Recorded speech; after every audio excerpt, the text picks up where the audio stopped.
Hi Chris, here's a recap of the golf lesson. So let's take a look at the takeaway.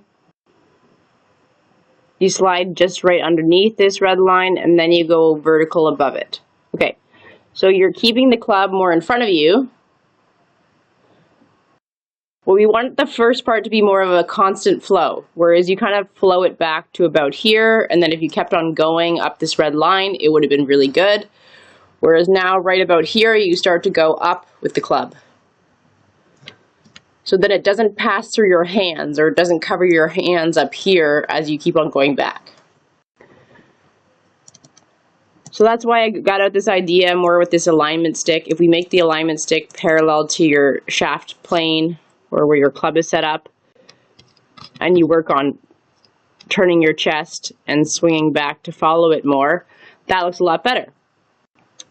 I would prefer just a tiny bit if I could see more of your Adidas sign on the left side of your chest here, facing back at the camera. Right now it's kind of hiding because your left arm is pulling into you and almost squishing across the logo. So if I could see the logo earlier facing back at the camera, I would also be insanely happy. But this is much better of a flow in the takeaway here, represented by the picture on the right side of the screen. As well here, this was one where you were moving more back and through. We had the two alignment sticks set up on the same angle. In general, you're going to have those alignment sticks spaced about 3 to 4 feet apart from each other and on the same line or shaft line as your golf club at address.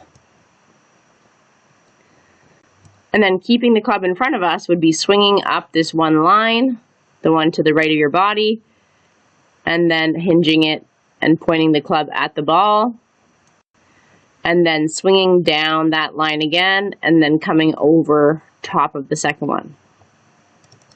Again, it's more for a feeling. Don't do this while you're hitting golf balls, of course.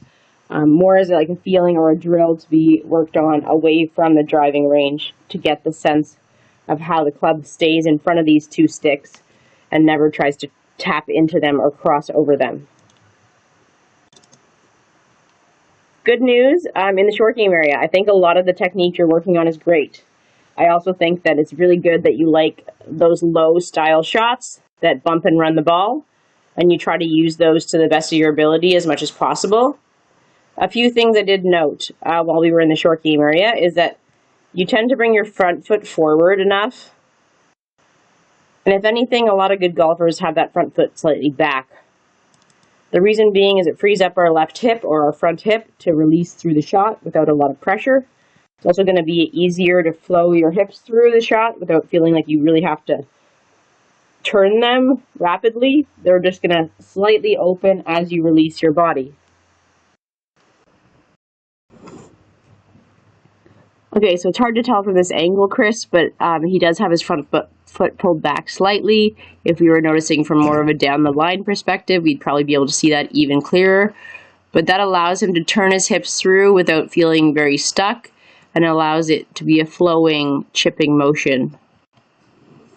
So I know you like to angle your feet slightly to the right or bring that left foot forward, but something to think about in the future.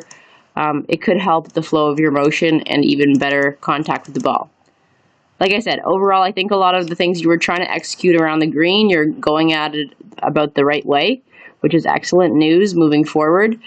We just need to practice more. I gave you some ideas of games you can play around the chipping area, ways to warm up your skills, and always looking at that landing spot when we're trying to execute these shots, because the hole doesn't really matter at that point. It matters that we can land the ball on our landing point as much as possible. Because if you pick the right club and the right style of shot, if we hit our landing point, the ball is going to end up pretty close to the hole.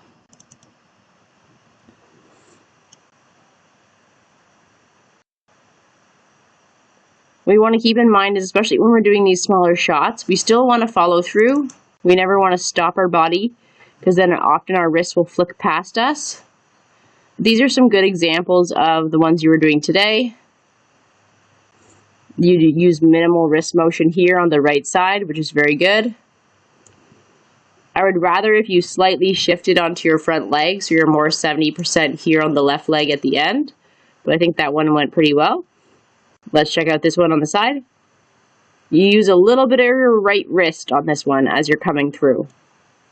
So that means your club face is going to be adding, or you're adding loft to your club face when you flick that right wrist under slightly, which will make the golf ball go a little bit higher and roll less.